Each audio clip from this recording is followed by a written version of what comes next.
অসংগঠিত শ্রমিক কংগ্রেস জিন্দাবাদ, অসংগঠিত শ্রমিক কংগ্রেস জিন্দাবাদ।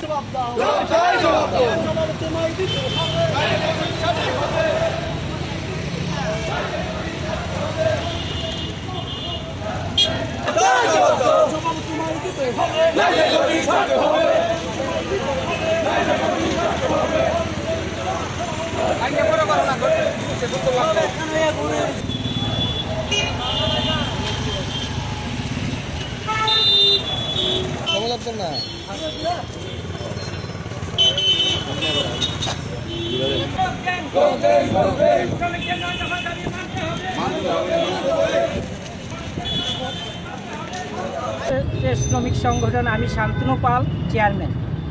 আমরা বিগত দিনেও আমরা শ্রম দপ্তরে ডেপুটেশন দিয়েছিলাম, কিন্তু তারা আমাদের আগে ডেপুটেশনের পরও আমাদের কোনো কিছু তারা করেনি।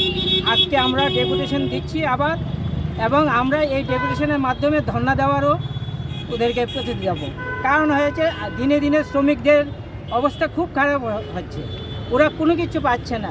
বছরে দুবার টোল ফ্রি দেওয়ার কথায় একবারও ওরা পাচ্ছে না। শ্রমিকরা কাজ করতে গিয়ে অ্যাক্সিডেন্ট হচ্ছে, তারও কোনো মুআওয়াজা পাচ্ছে না। তারপর প্রাইভেট যে ফার্মগুলো আছে তারা 7-8 ঘন্টা কাজের কথা, তাদেরকে দিয়ে 12 ঘন্টা 13 ঘন্টা করে কাজ করাচ্ছে। সবচেয়ে বেশি তো মলগুলিতে তো আরও বেশি তাদের কাজ করাচ্ছে ওদের দিয়ে। আমাদের যে শ্রমিকরা আছে তাদের যেমন আপনার 60 বছর হয়ে গেলে ভাতার দরকার, কিন্তু তারা কেউ ভাতা পাচ্ছে না। তাদের ভাতার জন্য গেলে মণ্ডলে গেলে তারা কয় ইয়েতে আসা পঞ্চায়েতে যেতে হবে, মিউনিসিপ্যালিটিতে যেতে হবে। মিউনিসিপ্যালিটিতে গেলে বলে মণ্ডল থেকে সই করে আনতে হবে।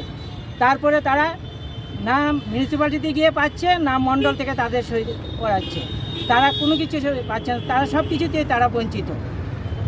আমরা চাই যে আমাদের শ্রমিকরা যারা আছে তাদেরকে লেবার কার্ড অতি সত্ত্বে দিতে হবে, এবং তাদের যতগুলো পাওনা আছে বিগত দিনে তারা প্রত্যেক মাসে 50 টাকা করে দিয়েছিল। গভর্নমেন্ট আরও 50 টাকা করে দিয়ে 100 টাকা করে দেওয়ার কথা, কিন্তু কোনো কিছু তারা দেয়নি। তারা শুধু তাদের থেকে টাকাই নিয়ে গিয়েছে। তারপর